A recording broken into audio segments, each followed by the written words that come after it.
ছুটবে।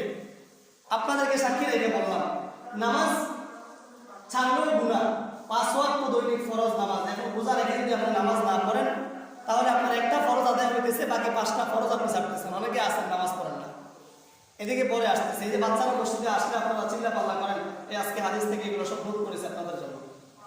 বাচ্চাদের সাথে কিভাবে বলতে হবে, এটি গত পরশু দিনও এশারের নামাজের পর সবাইকে বলেছি। তো গতকালকে আমরা তারাই পড়েছি, আলহামদুলিল্লাহ আমাদের মসজিদে একটা টু শব্দ হয়নি। কিভাবে পড়েছি এটা আপনাদেরকে বলে দেবো। আপনারা তাদের সাথে এইরকম আচরণ করবেন, তারা ভালো হয়ে যাবে ইনশাআল্লাহ। তো যেটা বলতেছিলাম আপনাদেরকে সাক্ষী রেখা, এই বছর রমজানে যারা রোজা রাখে না, এত করে বোঝানোর পরেও, রমজানের স্বাগত মিছিল দেওয়ার পরেও, তাদেরকে দাওয়াত দেওয়ার পরেও, তাদেরকে বোঝানোর পরেও, যে সমস্ত জাহেররা, যে সমস্ত কাফেররা, সোজা কথা আল্লাহ রাসূলের হাদিস, ফরজ বিধান যে আল্লাহ ছেড়ে দেয় ইচ্ছাকৃতভাবে, সে আর মুমিন থাকে না, সে মুশরিক হয়ে যায়। এখন রোজা রাখাটা ফরজ নাকি সুন্নত বলেন? কথা বুঝুন না। এই যে আমরা রোজা রাখতেছি, এটা কি ফরজ না সুন্নত? ফরজ। সবাই জোরে বলেন, এটা ফরজ না সুন্নত? ফরজ। এই ফরজ বিধানটা কার? আল্লাহর। যে ব্যক্তি আল্লাহর ফরজ বিধান লঙ্ঘন করলো, সে তো আর মুমিন না। কারণ মুমিন হলে তো সে ফরজ বিধান লঙ্ঘন করতে পারতো না। তো যেটা আমি বলতেছিলাম, আপনারা সাক্ষী থাকেন, আমার কানে যাদের নাম আসছে, বা আমি যাদের নাম লিস্ট করেছি, বা আমি যাদেরকে দেখেছি রোজা রাখে নাই, সেই সমস্ত বান্দা হোক আর বান্দি হোক, যদি মারা যায়, আমি আমার এই মসজিদে এভাবেই কোনো কিছু ঘোষণা করা ঠিক না। তা আমি 1 নম্বর তাদের নাম ঘোষণা করবো না, আর আমি থাকবো না তাদের জানাজায়, আমি অংশগ্রহণ করবো না ইনশাআল্লাহ। যদি ওই সমস্ত বেঈমানগুলো মারা যায় যারা রোজা রাখে নাই, রমজানের মাস পাইলেও 30টা রোজা রাখতে পারতেছে না, রোজা রাখে নাই, তাদের জানাজায় আমি আল্লাহর বান্দা হয়তো আমি তাদের জানাজায় অংশগ্রহণ করবো না ইনশাআল্লাহ। এটা আমার ওয়াদা, আমি তাদের জানাজায় অংশগ্রহণ করবো না। এতে করে যদি আমার এখান থেকে চাকরি চলে যায়, আলহামদুলিল্লাহ, এখানে চাকরি করার জন্য আমার কোনো আফসোস নাই। যেটা হোক সেটা আমি বলবো, আপনি আল্লাহর বিধান লঙ্ঘন করেছেন। আর মৃত্যুর পরে ফরজে কিফায়া, সেটা হচ্ছে ফরজে কিফায়া। এটার মধ্যে যদি আংশিক কিছু মানুষ অংশগ্রহণ করে, সেটা হক আদায় হয়ে যাবে। কিন্তু আল্লাহর ফরজ বিধান আপনি ছেড়ে দিয়েছেন। আপনার কত বড় কলিজা, আপনি কত বড় বেঈমান, কত বড় নাফরমান। আপনি আল্লাহর দ্বীনের ফরজ বিধানগুলো রাখতে পারতেছেন না। যে অসুস্থ সেটা হচ্ছে আলাদা। সুস্থ মানুষ আমি দেখেছি, সুস্থ মানুষ গাদার মতো পরিশ্রম করে, হাড় ভাঙা পরিশ্রম করে, কাজ করে। আপনাকে এত কাজ করার জন্য কে বলছে? আবার অনেকে আছে কোনো কাজ করে না, ওই যে অভ্যাস নাই, ছোটকাল থেকে রোজা রাখে না, অভ্যাস না থাকার কারণে তারা এখন রোজা রাখতে পারতেছে না। আর ওই সমস্ত বান্দা হোক আর বান্দি হোক, তারা যদি আল্লাহ না করে আমি থাকতে এখানে মারা যায়, আমি তাদের জানাজায় অংশগ্রহণ করবো না ইনশাআল্লাহ। এবং আমি অলরেডি বাসা শুরু করে দিয়েছি। এই রমজান মাস আজকে 11 রমজান। আমি বলেছি আমার ইমাম সাহেব যারা আছে, অনেকে আমার কাছে দাওয়াত পাঠাইছে, হুজুর হইছে আজকে দাওয়াত আছে, হুজুর অমুকের ঘরে আজকে দাওয়াত আছে। আমি বলেছি যে এই সমস্ত মহিলারা পর্দা করবে না, বেপর্দা রাস্তা দিয়ে হাঁটবে, স্বামী যদিও বাড়িতে না থাকুক, আপনি পর্দা করে রাস্তার মধ্যে বের হন। যদি পর্দা না করে আপনি রাস্তার মধ্যে বের হবেন, আপনার ঘরের থেকে আমি আর খাবার খাবো না, আপনার ঘরে আমি দাওয়াত কবুল করবো না ইনশাআল্লাহ। যে অনেক ঘরে কোরআন খতমের দাওয়াত করতেছে, গতকালকেও 2টা ছিল, তার আগেও ছিল, আমি যাই নাই। আমি বলেছি মানুষকে, তিনারা বলেছেন অমুক অমুক। তারপরে আমি বলেছি যে আজকের পর থেকে আমাকে আর কোনো দাওয়াতে আপনারা ডাকেন না। যদিও ডাকতে হয় তাহলে আমাকে নাম ঠিকানা তার বলতে হবে, এবং সে কি নামাজি, সে কি রোজাদার, সেটা আমাকে বলতে হবে। যদি আমার পছন্দ হয় আমি যাব, আমার পছন্দ না হলে আমি যাব না। এটা আমার ইখতিয়ার। ইনশাআল্লাহ এই রোজা থেকে আমি এটা শুরু করে দিয়েছি। আজকে চলতেছে 11 দিন পর্যন্ত, কারো ঘরে আজকে পর্যন্ত যাই নাই। এখানে ইফতার চলতেছে আমাদের প্রত্যেক দিন। আর যেই ঘরে আমার খাবারগুলো, সেখান থেকে খাবার আসতেছে, আমি খেয়েছি, কারণ তারা আমার মুসল্লি। এটা হচ্ছে আমার হক তাদের উপরে, তাদের হক আমার উপরে। কিন্তু এমন মানুষ আছে সারা বছর মসজিদে আসে নাই, সারা বছর নামাজ পড়ে নাই, রমজানে রোজাও রাখে নাই, তার ঘরে আমি একজন ইমাম হইয়া কেমনে খাবার খাইতে যাব? তার জানাজা আমি একজন ইমাম হইয়া কেন যাব? আল্লাহ সুবহানাহু ওয়া তাআলা আমাদেরকে আমল করার তৌফিক দান করুন, পড়ে আমিন। 2 নম্বর যে কথাগুলো, সেটা হচ্ছে বাচ্চাদের সম্পর্কে। এবার আসেন, বাচ্চারা মসজিদে আসলে আমরা তারা চিল্লা পাল্লা শুরু করে দিই।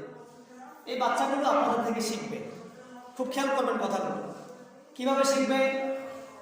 যারা বিদেশ থেকে করে আসছেন তাদের সাথে আমার কথাগুলো তাদেরকে জিজ্ঞাসা করবেন যে ভাই বিদেশে কি আসলে আমি দেখেছি গত কয়েকদিন আগেও যে 2টা বাচ্চা একদম নামাজের সামনের কাতার দিয়ে এমনভাবে দৌড়াইতেছে আর এমনভাবে চিল্লাচিল্লি করতেছে, এমনভাবে দুষ্টামি তারা করতেছে, যেটা একজন সাধারণ মানুষের দেখলে এমনি অটোমেটিক জিদ উঠে যাবে।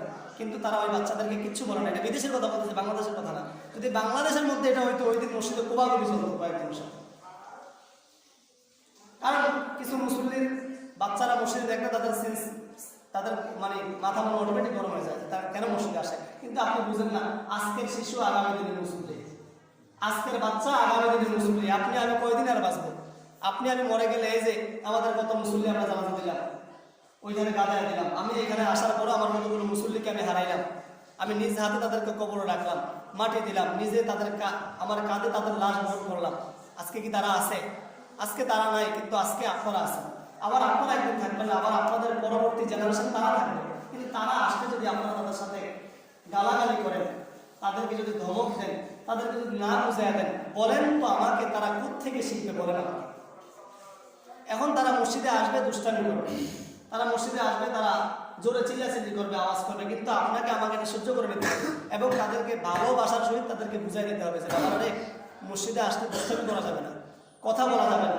আপনি বলেন হুজুর, আমি তাদেরকে বলি, তারা শুনে না। একদিন শোনো না, 2 দিন শোনো না, তাদেরকে বলেন যে গতকালকে আমরা তারাবি পড়েছি, যারা তারাবি পড়েছেন 1 কাতার 1.5 কাতার মানুষ হয়েছে, কিন্তু তারাবির প্রথম 4-5 দিন তো মসজিদে জায়গা হয় নাই, বাড়িতেও নামাজ হয়েছে, বাড়িতেও তারাবি জামাত হয়েছে। এখন ওই মানুষগুলো কোথায়?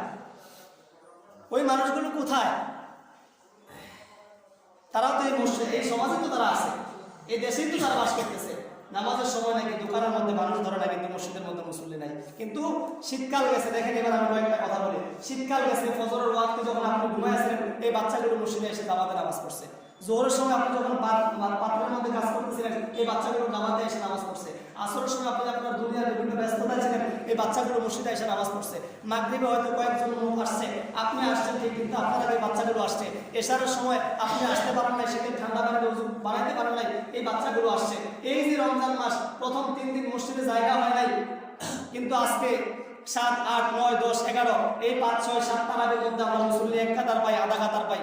হাতে গোনা দাড়ি পাকা অর্থাৎ দাড়িওয়ালা বড় মুসল্লি 5-7 জন, 8 জন, 10 জন পাই, কিন্তু একটা কাতার বড় মুসল্লিতে মিলাইতে পারি না। এই বাচ্চাগুলো আসার কারণে একটা কাতার পড়ে। এখন আপনি বলেন, এই বাচ্চাদেরকে যদি ধমক দেন, তারা ভবিষ্যতে কোত্থেকে কিভাবে আসবে? গতকালকে আমরা এভাবে দাঁড় করাইছি যে অনেকে বলে যে সামনে কাতার বাচ্চাদেরকে দাঁড় করাইলে, এবার একটা হাদিস শোনাই। রাসূল সাল্লাল্লাহু আলাইহি সময় শেষ হয়ে গেছে, আমার আজকের আলোচনা ছিল যারা দাড়ি ছাটায়, দাড়ি রাখে না, তাদের সম্পর্কে কিছু কথা বলাতে হবে। এই জুমায় না বলতে পারলে আগামী জুমায়ও বলবো ইনশাআল্লাহ। তাকে যেটা ধরছি শেষ করি। এই বাচ্চাদেরকে গতকালকে আমরা প্রত্যেকটা বড় মুরব্বীদের ফাঁকে ফাঁকে দাঁড় করাই দিয়েছি। তারা যারা গতকালকে তারাবি পড়ছে, এসা পড়ছে, জিজ্ঞাসা করেন, একটা টুল শব্দ হয় না, এবং তারা পরিপূর্ণ 20 রাকাত নামাজ পড়ে মসজিদ থেকে বের হয়েছে। পরিপূর্ণ 20 রাকাত নামাজ পড়ে তারা মসজিদ থেকে বের হয়েছে, এবং কোনো টুশব্দ হয় না, কোনো আওয়াজ হয় না। এখন আপনারা বলেন তারা সামনের কাতারে আসলে তারা দুষ্টামি করবে, সামনের কাতারে আসলে না, তারা দুষ্টামি করবে না। এই যে বাচ্চাদের সামনে বলে, এদের উপরে নামাজ কিন্তু ফরজ, এদের সামনের কাতারে দাঁড়ানোর অধিকার আছে।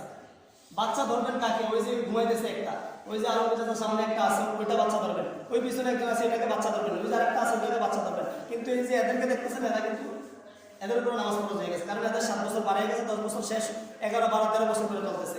বলছে 7 বছর না, সময় দিয়ে তাদেরকে নামাজের কথা বলো, 10 বছর থেকে তাদের উপরে বেদ দিয়ে আঘাত করে তারা নামাজ পড়ার জন্য। এখন নামাজ পড়ার জন্য মসজিদে আসে, তারা যদি গালা খায়, তারা যদি হারামজাদা এই সমস্ত গালাগালি শুনে, তাহলে বলেন তো তারা কি মসজিদে আসবে? এই জন্য আমি বলেছি আজকের থেকে তাদেরকে আপনাদের ফাঁকে ফাঁকে দাঁড় করাবেন, ফাঁকে ফাঁকে দাঁড় করে তাদেরকে শিখাবেন। যদি এরপরও তারা দুষ্টামি করে নামাজ শেষ করে, তাকে নিয়ে আপনি আলাদা বলবেন যে তোমার সাথে আমার কথা আছে, এরকমভাবে আপনি বুঝাই দেন, দেখবেন আপনাদের মতো তারাও নামাজ শিখে যাবে ইনশাআল্লাহ। আমরা কি পারবো না এটা করতে? ইনশাআল্লাহ। সবাই বলেন ইনশাআল্লাহ। আল্লাহ আমাদেরকে তাদেরকে ভালোবাসা বোঝানোর তৌফিক দান করে আমিন। যে হাদিসটা বলতেছিলাম, রাসূল সাল্লাল্লাহু আলাইহি ওয়াসাল্লাম সিজদার মধ্যে গেছেন, হুসাইন বা হাসান রাদিয়াল্লাহু তাআলা আনহু, রাসূল সাল্লাল্লাহু আলাইহি ওয়াসাল্লাম যখন সিজদায় গেছেন, তখন তিনারা মনে করছেন না ঘোড়া হয়েছে। ঘোড়ার কাহিনী হয়তো অনেকে জানেন। রাসূল সাল্লাল্লাহু আলাইহি ওয়াসাল্লামের পিঠে ঘোড়া চড়িয়া তার নাতিরা খেলা করছে। রাসূল সাল্লাল্লাহু আলাইহি ওয়াসাল্লাম সিজদায় যাওয়ার পরে রাসূল সাল্লাল্লাহু আলাইহি ওয়াসাল্লাম পিঠে বসে হাসাইন রাদিয়াল্লাহু তাআলা বা হুসাইন রাদিয়াল্লাহু তাআলা দুজন একজন আয়েশা নানার আজমা করে ধরছে, ভাবছে নানা হয়তো সিজদার মধ্যে যাইয়া সিজদায় গেছে, কিন্তু নাতি তো আর বুঝে না যে নানা সিজদায় গেছে, নামাজ পড়তেছে। নানার পিঠের মধ্যে আয়েশা দুষ্টামি করতেছে। রাসূল সাল্লাল্লাহু আলাইহি হাদিসের মধ্যে এটাই আসছে, রাসূল সাল্লাল্লাহু আলাইহি ওয়াসাল্লাম তাসবিহ পড়তেছেন তো পড়তেছেন, যতক্ষণ পর্যন্ত ইচ্ছা কইরা নাতি নানার কান থেকে নাইমা না গেছে, রাসূল সাল্লাল্লাহু আলাইহি ওয়াসাল্লাম সিজদা থেকে ততক্ষণ পর্যন্ত সোজা হয় না। চিল্লায়া বলেন সুবহানাল্লাহ।